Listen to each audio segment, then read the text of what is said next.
but we can flow. It's recording now, but we can flow however. So, Laura, you want to go ahead and lead? What did I want to? I wanted us to talk for at least a few minutes, but I forgot what I wanted to discuss. Hey, boo, how you been? Girl, I'm good. How are you? I'm good, girl. I got my sage over here burning. My new sage. You see, it got flowers on it for the chakras. For the what? For the chakras. I like that one. Where'd you get that? That place Rhonda took me. Of course, always Rhonda. It's always every story begins or ends with Rhonda. I need our listeners to find one episode that we didn't mention Rhonda. Rhonda, this mug. Good friends are like, oh, what does the bottom part say? Good friends are like stars. You don't always see them, but you know they're always there. Oh, that's so sweet. That's such a Rhonda gift. That's so sweet. Mm-hmm. So how's your week been? What's been going on with you? Girl, I'm so busy. I'm so busy. I'm so busy that I don't even know what the hell I'm doing this week. Zzz's is popping. Congratulations. Zzz's is popping. Hey, we're trying to get out the hood with this. Wait a minute. Wait, not out the hood. When were you in the hood? I mean, hey, you know, I'm just like starting from the bottom. Like that's what I'm trying to be. You know? But see, that's the great thing about starting a business or just whatever. Like you just growing that. It's like birthing a child from a little newborn, and then you just watch it elevate and grow and prosper, and that's like the best part of it. It is, and it's so crazy because like now that we've been open for 2 months, like I'm kind of getting in the swing of things when it comes to marketing. 2 months. It's only been 2 months. Literally, it's only been 2 months, and I'm getting in the swing of things. My puppeteers are amazing. They make the most awesome. That's what I call my employees, the Zzz's puppeteers. I like that. Their puffs look amazing. I did realize some toxic traits I have. Girl, I be mad when customers don't want cereal. You can't make them get what you want them to get. Just a little bit. Just go on, like, just get some. Please, just get some cereal. I was like, you know what, Kita?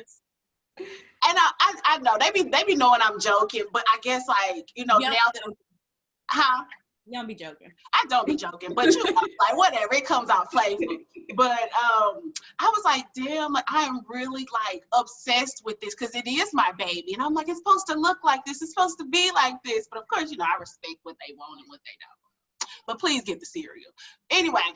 But y'all the Zzz's, the classic with the vanilla ice cream with the cinnamon toast crunch. Yes. Oh my God, I should make that the. Huh? I told you that. Oh, did you?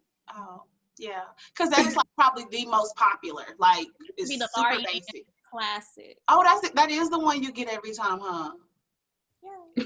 Yes, baby. Zzz's is named after me. Huh?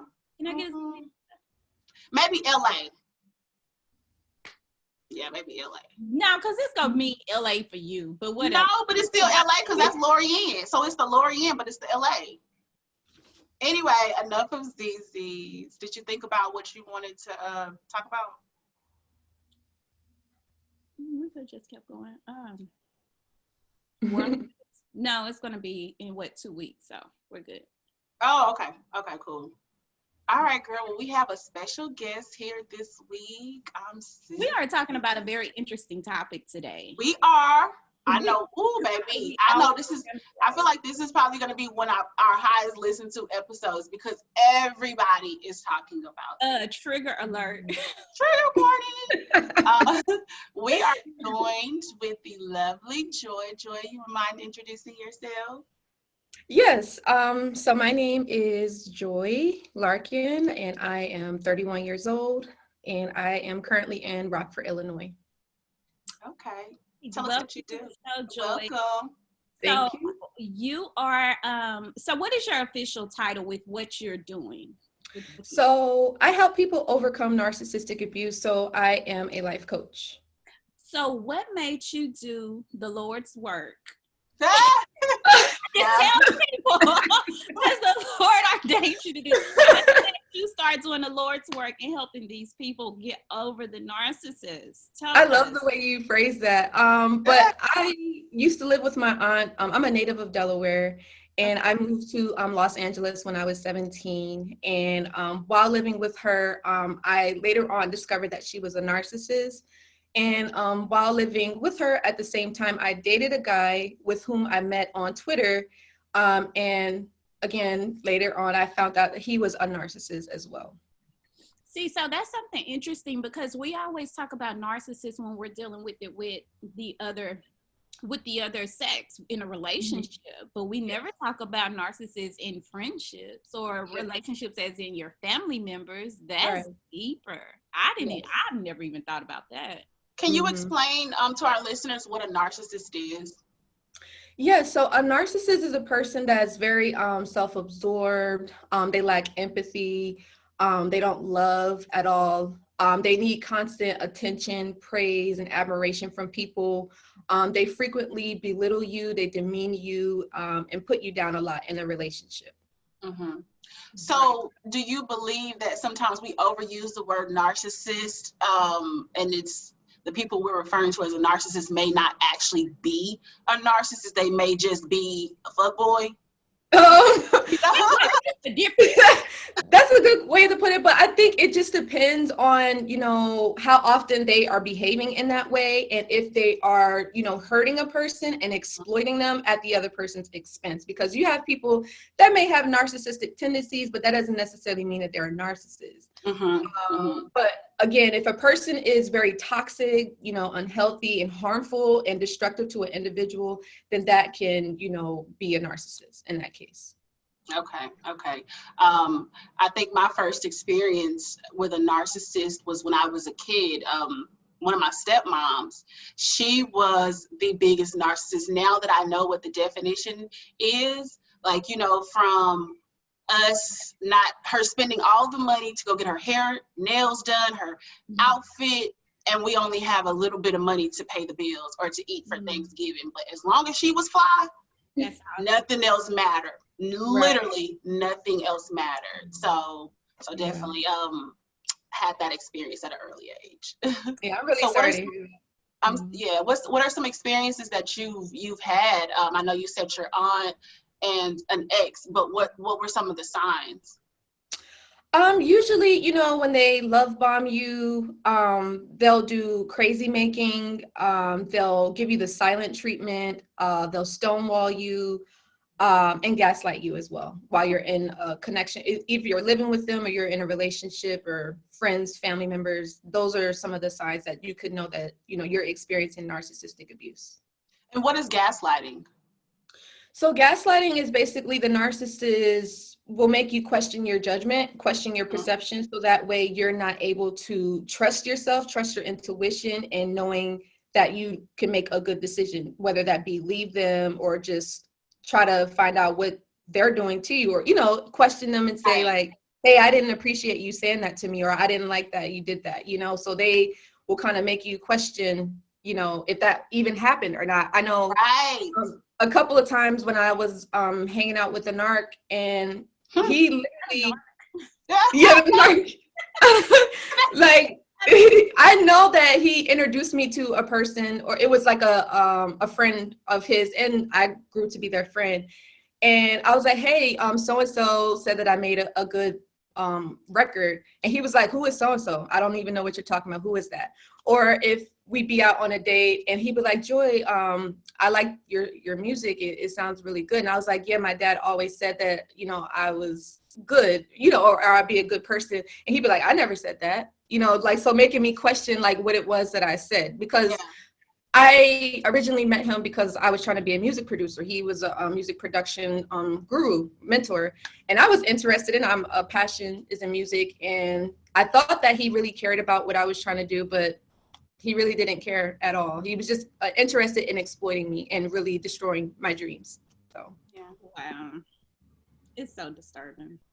Yeah, it was a hurtful situation. And I still to this day, I can't believe that I'm kind of doing this work, but I realized, like, even what you said earlier, Laurie, like, this is like my ministry. This is what I'm supposed to be doing. So, because people get in you get in a relationship with someone, and not realizing, they're a narcissist or they're manipulating you in any kinds of way, and then you're in love, so it's hard to leave. Mm-hmm. Right. Get out. It's hard to walk away, especially the number one thing your friend is probably saying to you, but I love him. Mm-hmm. But I love, but you're hurting, but you're not okay, but he's Right. doing that and the third to you. So what are tips that you give to someone as a life coach to walk away from a narcissist? Just give me 1 second. My heater just turned on. Let me just turn it off. Give me 1 moment. Sorry about that. No, it's fine. Sorry, usually when my heater is automatic, so when it comes on, it's really loud, so it's hard to hear. So it's about to turn off in just a second. It's okay. We can pause it. Somebody blowing me up. Turn this up here. So Laurie, with the recording, is it only 40 minutes and I have to start it, or if I pause it, does it pause the time too, or how does that work? I'm not sure. Oh, okay. Well, we're out of time. I could just restart it. Straight through. Oh. Okay. Yes, Okay, I'm sorry. You can repeat the question again, please? Okay, let me, is it off now? Say that again. I said it's off now, or you want to? It's about to turn off, but I could kind of bring my ear closer to the laptop so I can hear. Okay. So what's the advice or tips you give to a woman as a life coach to walk away from a narcissist?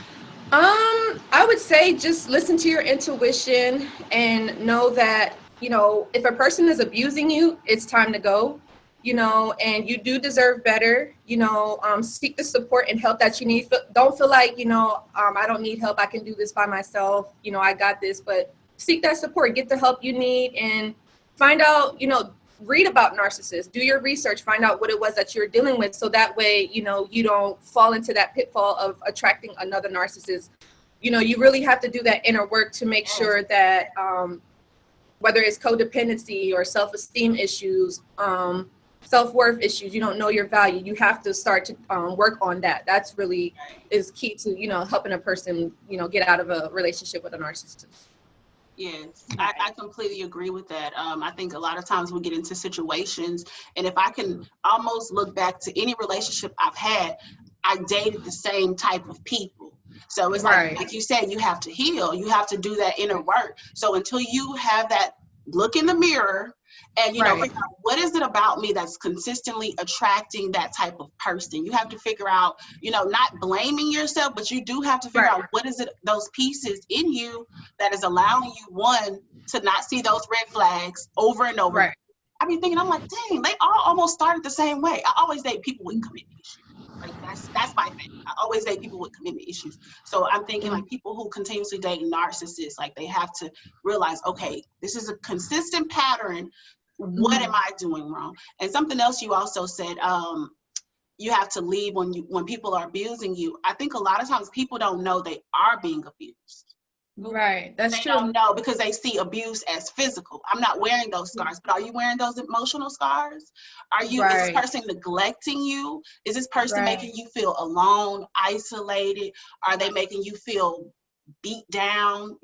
So talk to that, what abuse may look like other than just physical. Types of abuse, yeah. Well, abuse could be psychological, it could be mental, emotional, verbal, in all those ways. Now, when a cycle with a relationship with a narcissist is usually the idealization phase, where they're love bombing you, idolizing you, putting you on that pedestal, and then it goes to where they start to devalue you. Once you're in love and you're comfortable and you trust the narcissist, that's when they start to manipulate you and control you and put you down and, take you off of that pedestal, right? And then eventually, you may see the signs and you're like, okay, I need to leave this person. They're not who I thought they was. And the narcissist is already getting that new supply ready. And so then they have the discard phases where they, they ghost you, they give you the silent treatment, they stonewall you, and, they disappear for a long while and you don't hear from them, but they come back. You triggered. Oh, okay. Okay. You triggered her. What okay. GHOST word? Ghost. Sometimes ghosting is all right. Sometimes ghosting is all right. I will say that, because everybody don't need to have access to you at all times. But if we're dating, that's true, and you just go ghost, nigga, where you at? Where you been? Because I put You was in the hospital. I'm not about to play with you in 2021. right? Child. Yes. Laurie, come back. I feel like we flashback. Okay, right. Back. We really need back in. So, okay, we always talk about men that are narcissists. Do you deal with a lot of, you probably don't, but do you have a lot of male clients that deal with narcissist women? Yeah. Yep, I do actually. And well, I think that both the female and the male narc, there's equal of them, but apparently I did my research and I found that there's more male narcissists. But in my life, like I said, I lived with my aunt who was a narcissist, and I want to say, I can't really verify this, but my friend that I used to be friends with for like 10 years in my hometown of Delaware, I don't know, things just kind of changed, and the way that she kind of acted towards me made me feel like she could have been a narcissist or may have had the tendencies. But yes, I do have male clients that have dealt with female narcissists. And to me, I honestly think that they're the most dangerous because they have a lot of influence, because they raise children, and then they could kind of put that negativity and that toxicity onto their children. And their children can, be a magnet for a narcissist and not even know it. You know what I mean? And that's what I think happened to me with my aunt. I think she kind of set me up to be, abused by a narcissist, or feel like it's normal and comfortable and just stay with it, and not like leave and just settle for less, so yeah. Do you think we all carry narcissistic traits? That's a really good question. I would say yeah. But I believe that it just depends on how you deal with it and how you manage it. But as long as you're not exploiting another person and not having any shame or any guilt. I mean, because all of us, we want to be confident and like, oh yeah, I'm the ish. And, like you got to be loving on yourself and care about yourself. It's all about you, put you first, but not at the expense of other people, not exploiting them and abusing them and manipulating them at their own cost, so yeah. Because I would think that I'm guessing narcissists are born, like that's just who you are, that's your DNA, but people who've maybe experienced trauma at the hands of a narcissist may just carry that trauma and repeat those cycles, but not necessarily be a narcissist. Because right. I've had moments where I've questioned, am I a narcissist? But I'm like, no, I'm a very empathetic person. I'm this, but I'm like, I do have some ways, like my pettiness can be very manipulative.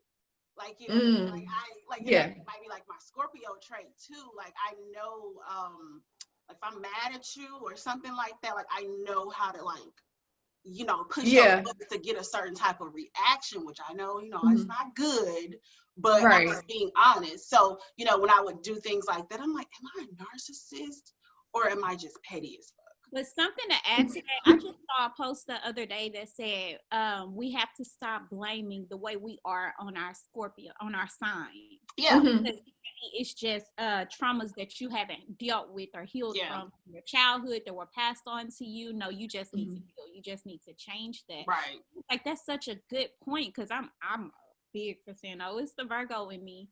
But no, it's just something you need to deal with and address another way. Right. And honestly, I'm sorry to interrupt, but I don't think that narcissists are born. I do believe that what you said, Kita, they go through a traumatic experience. And this is the thing between narcissists and normal people. Narcissists don't get the help that they need. They don't seek the support, and they feel like there's nothing wrong with them. They feel like they're perfect. But as a normal person, be like, okay, that was kind of messed up. Should I have done that? That wasn't really cool. And then they may apologize and say, okay, and go back to being normal. But narcissists don't do that. They don't acknowledge that what they did was wrong. So that's the difference between the two. And for a normal person, it's the most frustrating thing, because it's like, do you not see yourself? Do you not hear yourself? Like, how could you not apologize for this? Or how could you not feel bad for? And I'm telling you, you hurt me. Like, what more do you need? No, I didn't.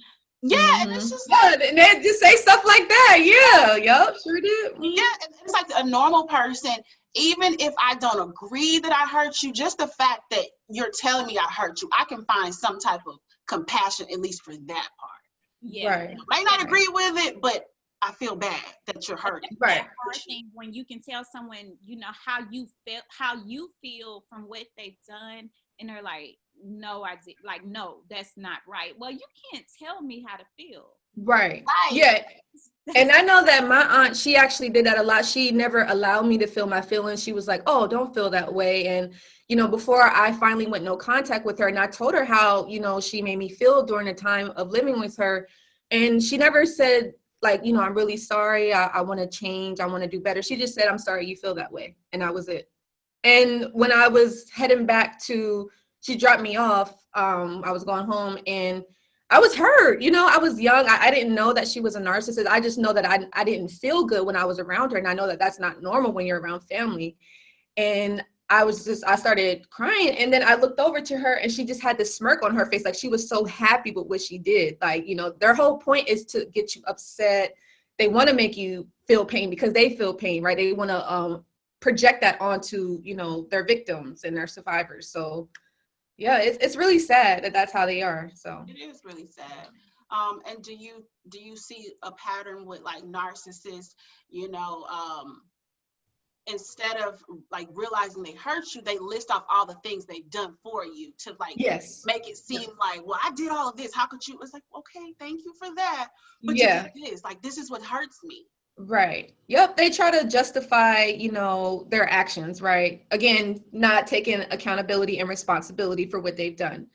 They're never, if it's something that's bad that happens in a relationship, they never want to look at it and see what it is that they've done. Because again, in their mind, they're perfect. There's nothing wrong with them. They don't need help. They always blame us, the victims and the survivors. So, yeah. Yep. It's disturbing. Yeah. So that's the only thing, unfortunately. So I was looking through your page and I saw a few topics that I wanted to ask you to. So I saw one that said 8 signs you are being emotionally abused. You give us a few of those? Because I feel like some people don't really realize and they think it's normal. So emotional abuse is just like put downs and getting blamed for stuff and just being used and manipulated and controlled, and just feeling like you're not good enough and being uncomfortable in a situation, and just not being yourself, and the person is just trying to control you, and you feel bad about it, so able to project that on that person, make them feel bad about something they haven't done. So yeah. So I have one thing too. So this is our icebreaker. I'll put this at the beginning of the episode, but I'm going to come in and I'm going to ask you a question. So Joy, this is our game, our segment that we like to call Icebreaker. What would you like to be remembered for?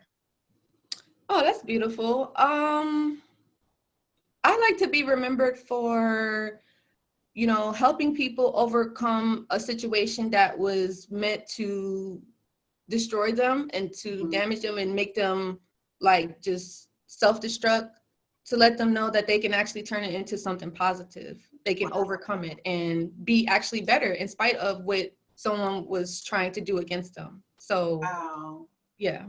That is really beautiful, Joy. Thank you. Thank you for being such a light in this world. Like, that's so amazing.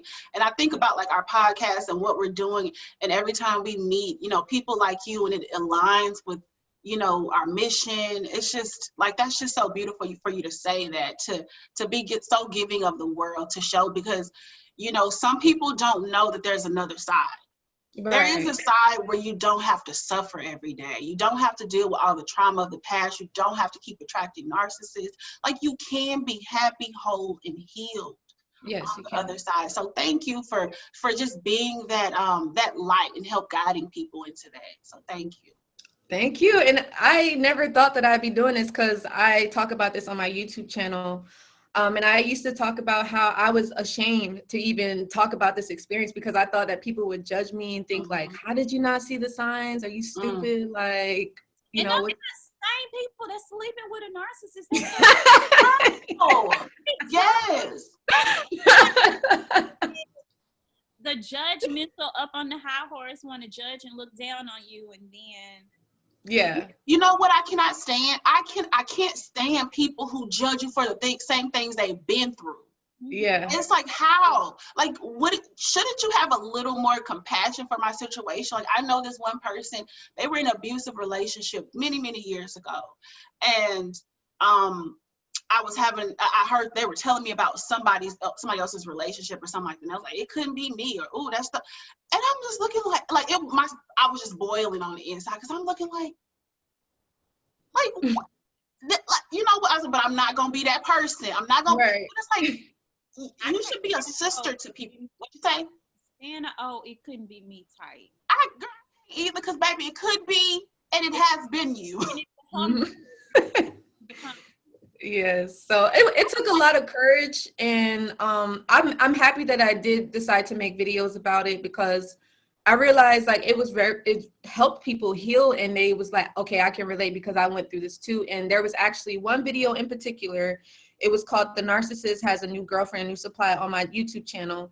In that video, it got about, I think it was like 10,000 views, like 60 something comments within like a 2-week period. And then I was like, okay, God, you must really want me to do this. So that's why I just kept doing it. And I was like, all right, so as long as I'm helping people, then that's all that matters. Anything else, I don't even care about it anymore. So right. Okay, so 2 questions here. How long have you been doing this with your YouTube channel and just doing this work as a life coach? And give the information for your YouTube channel as well. Yes. So I've been doing this work on my YouTube channel since 2016. I made my first video what I think it was like the beginning of 2016, and had few comments and likes, but then like I said, that one video, it really took off. And to reach me, my YouTube channel is called Live Narc Free, and also my website is called livenarcfree.com as well. Okay. And you can contact and get the life coaching. And so you do your life coaching virtually, I take it? Yes. Okay. Okay. And they can reach out that information on your website? Yes, definitely. That's awesome. I didn't therapy. Can you tell us what's the difference between life coaching and a therapist? I assume life coach doesn't have to be licensed.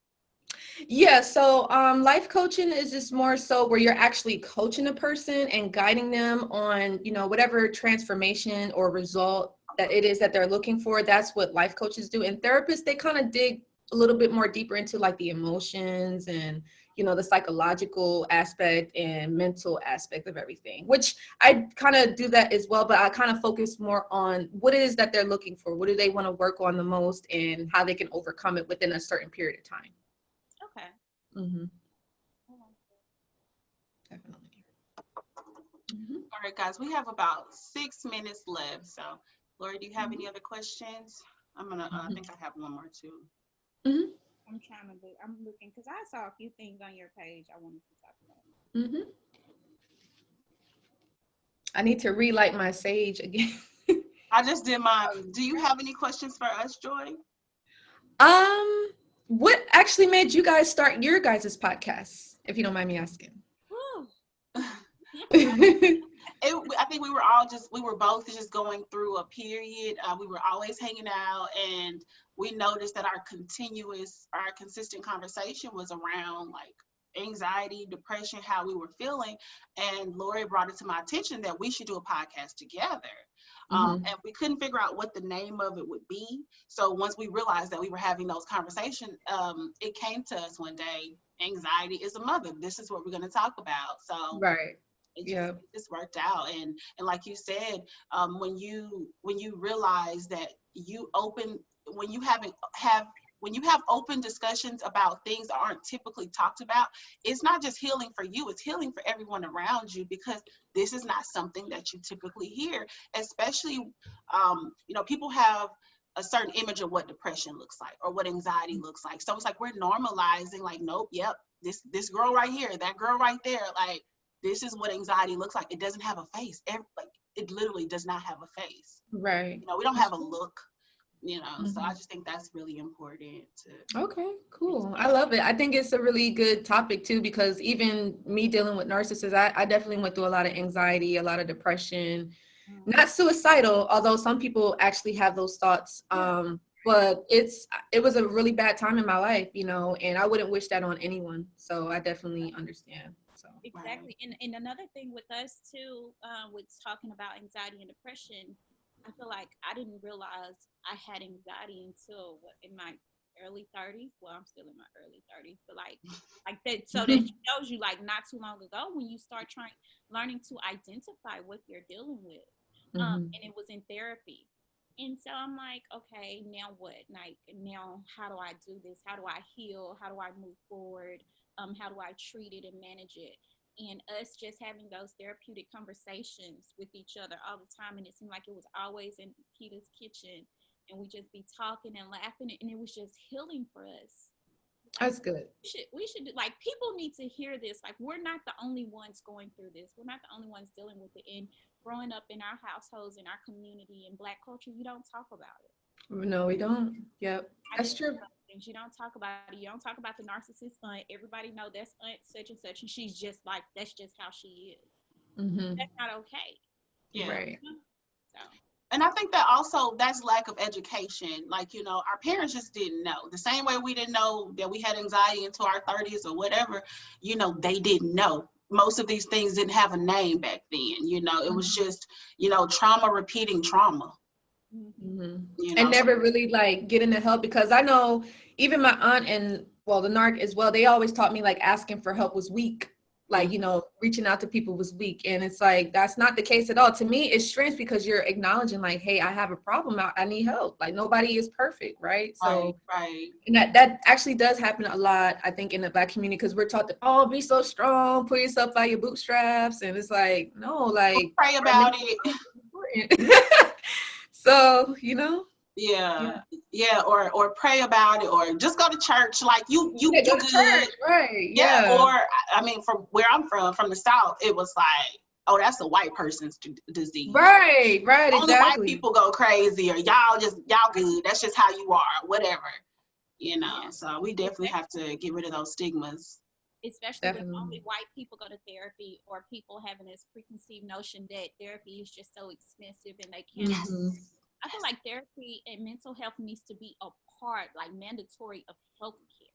Like, for everyone, if you have health insurance, there needs to be a package there for your mental health. Like, it should be mandatory. There's no reason why it shouldn't. Even for children, just like they go to the pediatrician once a year for their well checkup, they need to go to just start it. It needs to be like a yearly appointment, maybe quarterly appointment that had. I think they should have it in school too. Yes, it should be, because it's so important. It's so important. And something else, like, we talk about self-work and self-healing and self-love all the time, but people don't do self-work because it's so hard. It is so hard. It is very.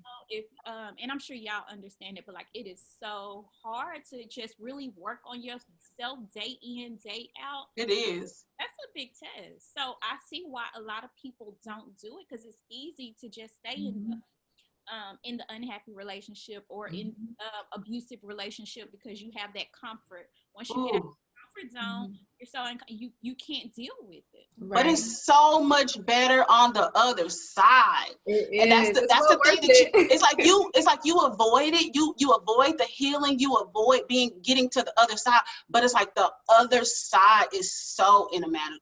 It's unimaginable to like really be in that space. Like, I promise it is. So please leave those toxic relationships. Please leave that cycle of trauma. Like, just leave. Whatever it takes. Heal. I suggest Reiki. I suggest meditation. I suggest therapy. Always, I suggest therapy. Everyone should go to therapy. Even if you feel like you don't need it, try it once. Definitely. All right, we got 2 minutes left. I agree. I'd say less than a minute. Oh, yeah, I think 1:45 or something. Oh, y'all can see that? Oh, okay. Yeah. Yes. So you want to come back and end, or you want to end now? Oh, we can go ahead and end. Okay. Go ahead. Go ahead. Okay. All right, Joy. Well, it's been such a pleasure having you on. This has been an amazing conversation. Do you have any final words? Thank you for that. And it was definitely a pleasure to be on. But yeah, just definitely don't stay in an unhealthy, toxic relationship. Love yourself, know your worth, and you deserve better, pretty much. Yes. And where can we follow you? What's your social media? Your Instagram? Yes. So all social media, YouTube, Facebook, Instagram is all at Live Narc Free. And my website, if anyone is interested in wanting to learn how they could work with me, is livenarcfree.com. Awesome. Thank you so much for joining us, Joy. This was an amazing conversation. Thank you. Thank you for having me. It was a pleasure. Thank you so much. Hi, Joy. It was nice meeting you. Nice meeting you as well.